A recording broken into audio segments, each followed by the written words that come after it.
Hey everyone, welcome back to another episode of what I eat in a day.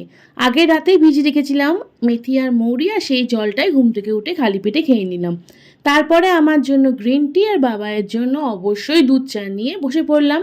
Gym যাওয়ার আগে regular আমি almond খাই, তো সেটা খেতে খেতেই জিমে গিয়ে নিজেকে ঘষা মাজা করে কাজের মাসি হয়ে একদম নিজের টার্গেটটাকে অ্যাচিভ করে আস্তে আস্তে বাড়ি চলে আসলাম।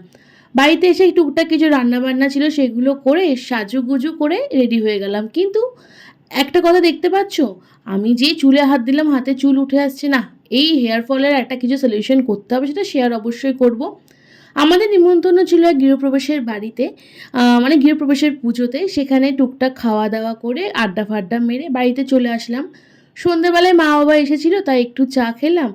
আর যেহেতু দুপুর একটু হেভি খাওয়া হয়ে গেছিলো, পেটটা ফুল ফুল ফিল করছিলাম, তো রাতে ডিনার স্কিপ করে শুয়ে পড়লাম।